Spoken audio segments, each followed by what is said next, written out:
What a great win it was for Autumn Angel, and also what a great win it was for Wylie Dalziel. His famous colours, connections, and his business all together, because she could be a star of the future. And it's great to see Wylie live here in the studio. Congratulations, Wylie. Thanks, Mickey. Yeah, no, it was a bit surreal. Fantastic couple of weeks up there in Sydney. Ended up staying up there because we backed up for the Oaks. So it was really enjoyable and great day for all involved. Now, were you as confident as Peter Moody? Because he told all and sundry, including the RSN listeners, that Orchestral Who, we will be winning the Oaks. I was. I stayed up there, which was great because I went up for the horse sales. We then had the hiccup in the vinery, came back to Melbourne and then flew back up for the Adrian Knox, where we copped the 61. And he said, if I'm really happy with her, she'll back up. If I'm not quite happy, we'll look at the South Australian Oaks. So I said, well, there's no point me flying back to Ballarat in 2 days and coming back again. I might as well stay up here with you. He said, yeah, no problem. So we stayed up. So I went to track work three mornings at Randwick, and I love going to track work. It's real buzz. I haven't been to Randwick for years. So she was working enormous. You know, I had people like John O'Shea standing there at the Randwick Tower saying, you know, your horse can beat Orchestral. You know, it's flying out there. And it was great to go there those mornings, see her work and see her thrive, and literally she was. You could see that yourself. You know, you didn't have to be Einstein to work out she was thriving. And when you're with Moods, who everyone knows I've got a bit of a man crush on the man. I've been with him for 17 years. I've stuck with him all the way through. We've stuck with each other, and he was very confident. And he just said, "I think we can beat Orchestral. I think we win." It was. You mentioned the history of you and Moods, and that's a good point you made. You've had a lot of horses with him, but when Moods was rubbed out, he was suspended. It was basically you who said, no, mate, you can come and we can do this together, and you put your own, made him your bloodstock basically manager for syndication at Wylie Dalziel Racing. Yep, no, I certainly did. Like a few of us, Jeff O'Connor there, and myself and probably a lot of people that were very close to Moods had our lip on the ground when he said he was going to, you know, take a bit of a break from racing. And I didn't expect it. I had 30 plus horses in there with Moods. He was going to be my number one trainer. I was happy to have them all with him. And I remember going to Caulfield, and he was actually literally sweeping the grounds and closing the gates for the last time. And I said, I didn't really envisage this happening, and would you continue on with me, you know, like in a bloodstock role, and help me manage the horses, because I'd obviously lost Roy Higgins prior, and then teamed up with Moods. Very, very similar characters too, you know, very passionate and great blokes to be around, and, you know, they're people of their word, they back you. So, yeah, basically I just said, would you help me out and continue on? And he said, I'd love to. So we've proceeded over those few years to go and buy yearlings, you know, Savannah Cloud, Ancestry, all these good horses. Mr. Quickie, of course, was our first Group 1 winner together, and Philip Stokes trained him towards the end there. Darren Weir had him initially, and they're all horses that we bought for our clients together, and because Moods is picking them out with me, he's happy to endorse them to his clients that said, well, we'd like to continue to race with you as well, even though you're not training them. So it's been very successful. And then when he announced he was going to come back training, he gave me a quick call, and he said, oh, look, I've rung Mytho as well, kept this under wraps, but Sarah and I are going to come back, and we're going to train in a lot smaller way. And I said, I hope you got a bit of room for me. And he said, yep, of course. How's that boutique stable going now? Yes, well, it is a little bit bigger than what I think he envisaged, but I suppose you've got to have the numbers coming through, the pre-trainers and the horses in the paddock, because he's very good at assessing horses. So some may not last as long as he would like, and he's very honest with his owners. Just on Moods, because you know him so well, his strike rate has been phenomenal. His I suppose the second incarnation of Peter Moody, his return's been just unbelievable. What is it about him, his eye, the way he trains, that you've been able to witness up close and personal, from picking out a yearling to what he does at 4 o'clock in the morning? Yeah. I've been fortunate to spend a bit of time with him, and try not to annoy him too much. I'm not a massive conversationalist myself sometimes, so I think he's happy about that. But he is a machine. Like, I've take my hat off to all trainers. They're long hours. They get up early. They sometimes go to night meetings, obviously. But that guy just can live on 2 hours sleep and a packet of cigarettes a day, which is not great. But he has he's just a machine of a guy, and he's a bit like Roy, where obviously Roy wasn't a horse trainer, but they're just all-round good guys in terms of he's got everything. I think he can pick yearlings, he can train horses, he's a smart guy at running a business.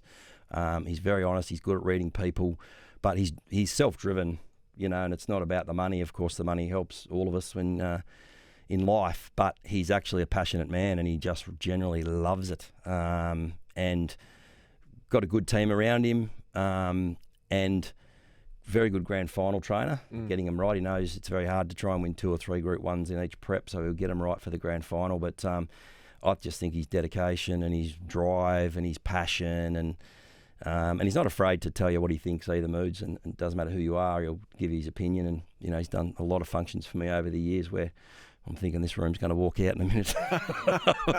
but they like him. He's a glowworm, and people appreciate that he'll say his bit, and a lot of people are afraid to speak out these days. So to answer your question, I think he's just the overall package, self-driven. He's a proper horseman, and he's been at it a long time, and he's in my eyes, he's the best. Long way from Chefs on the Run and where you started out, Wylie, isn't it? I like how you still have it's the Wylie Dalziel, Roy Higgins racing syndication as well, because I know how important Roy was to you. But did you ever envisage that your business could become this big? It was a bit of a shock when Roy passed away. I was with him in the hospital when he died, and it was a very sad occasion. And I did say to him, I'd love to continue on with your name and our colours together, and never forget you. So we've dedicated a page on our website to Roy, and there's not a day goes by where you don't think about it. In fact, Greg Radley interviewed me there on Saturday and said, did you know that Roy's ridden the most amount of Oaks winners in Sydney in the history of any jockey? Which I said I should know that off the top of my head, but the occasion sort of got away from me. So I said, that's fantastic news. And there was also another good owner of mine, Gary Goyne, who's in the horse, great mate now from Ballarat, and he had an old mate, Billy, that passed away 12 months to the day where she won. So we were thinking the angel omens might have been with us on the day. But Roy was terrific. He taught me a lot, and he's sadly missed. But I said to Roy, I'd always take your name with me, and it'll always be there, and you'll always be thought about. How big is your syndication business now? How many horses do you have? Yeah, it's not that big, to be honest. I've got about 50 on the books, yep. Which does sound a lot, but I think compared to some of your other bigger syndicators and bigger trainers, it's not a big number. I've never wanted to get big. I've actually wanted to keep it small and manageable. There's only myself and my wife Leah, who does all the registrations, and Laura, who does all my books, and I've got a new gentleman, Brendan, who's helping me sort of with a lot of the structure of the business now going forward and in many areas. So we're fairly small, and I like to be contactable, personable. I don't want people saying, oh, you can never get hold of the bloke, and I like the hands-on approach with the horses myself. Most of them are pre-trained and spelled at Rosemont and pre-trained in Geelong with Brad Pearson, and I enjoy going there during the week, doing the videos for the owners and keeping in touch with the horses. So I do all the updates. Peter Moody and Philip Stokes and Mick Price, we've got one with Mick and a few other trainers now. They do all the updates primarily on the track now. When COVID hit, I used to go and do them, but when COVID hit, I stayed back in Ballarat. So, but I send them all out, and I make sure that it's all in my head. So there's pretty much an owner can ring and I can tell them where the horse is, and I really enjoy that part of it. So, I mean, that seems like it's pretty busy work for you then, yep. when you're so hands-on. So, yep. Is it getting easier or harder to work in this business? We know the cost of living crisis and interest rates. Are you finding there are still plenty of people out there who want to get involved in racing and have a share? Yeah, I think there is. It's definitely a bit tougher. I actually made a conscious decision this year we had an unlucky run from September to March, and Moods was getting frustrated as well, because he's obviously most of mine are with him, and he was in that bracket where it's either just unfortunate bad luck rides, bad barriers, just getting a lot of placings, 4th, 5th. So running consistently well, but we weren't getting many winners. So whereas the previous year, September to March, I'd have the best run of all time. So the momentum was flowing and people were contacting on a regular basis. I do it a little bit different. I don't do many public syndications. I prefer to do referrals and work with your existing clients. So my business is very much results driven. If I get good results for our owners, they'll generally reinvest. And I have got some comfortable clients where I don't think the current situation we're in with money being a bit tighter is a problem to them. Mm-hmm. But definitely the middle to low end bracket is a lot harder. So I haven't purchased as many this year for that reason, because when I'm purchasing the horses, even though I'm getting a bit of commitment, you're taking a risk, and I can't afford to get caught with expensive horse flesh because I don't have a big bank behind me. So it's more or less just talking to your clients, saying, would you like to buy some fillies or colts or geldings, and away we go. But it's definitely a bit tougher. But yeah, I made the decision to back off a little bit this year and just make sure we fill the numbers that we have. With Wylie Dalziel. So how much did Autumn Angel cost? She was $230,000. And Queen Starlight, which we bought that year as well by Zoostar, has won a race, placed in town. She's had a little bit of knee surgery. It was a package deal we did. Now, she's a very valuable filly as well, because her brother sold by Wotton Bassett for $1.6 million. She's the mare's owned by John Camilleri, who, of course, is the breeder of Winx.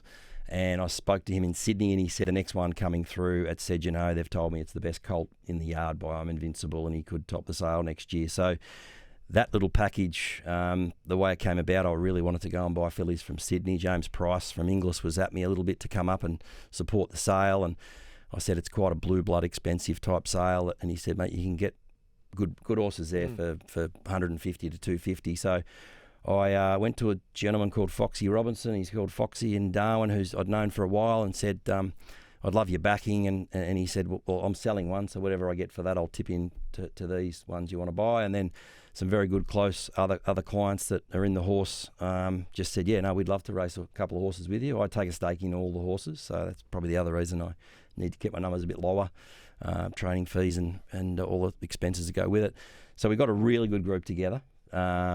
And we bought these two fillies, and even though a lot of them don't need the money, the financial, apart from myself, the financial rewards are excellent in these two fillies. Absolutely. And what I was massively chuffed about was there's, some older gentlemen in there that have been waiting 30, 40 years for a Group 1 winner. Peter Blunden from the Herald Sun, who was a good friend of mine, never hit him up for a horse, ever. I didn't want to ruin a friendship over some slow horses, so he's been a real mentor to me. He had a good weekend. He's also got a share in Stern Idol. Yeah, no, he's going well. So he was there Saturday, and he just said, thanks, mate, best day of my life, and been waiting for a Group 1 winner. So it was just very memorable for a lot of people, and a nice little package of those two fillies now that are very, very valuable as well. Absolutely. Got a couple of SMSs coming through. This one you'll like. Tell Wylie that I am with Martine, Roy Higgins' daughter. She says to say hello. That's from Nathan. Yep. Another one here. What's the monthly syndication fee to have a horse? Because I think a lot of people get confused by fees, and sometimes are a little bit scared by syndications and what the hidden cost could be. Yep. So we'll work on a 10% share. You can get 5%, you get 2.5%, or you can do a syndicate and get 10% and grab 10 people. But 10% on average over 12 months would probably be about, it'll vary from trainer to trainer and syndicator, and if they've got different fees and things, but ours would average around about the probably $440 a month for a 10% share, because when they're in the paddock spelling, they're a lot cheaper. As they get into track work, into pre-training, and then off to the main stables is where it gets quite expensive. But if you averaged it out over 12 months, it'd be around $440 to $460.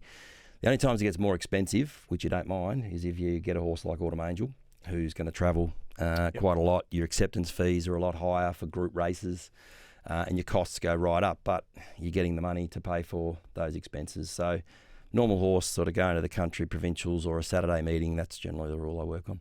What's the future for Autumn Angel?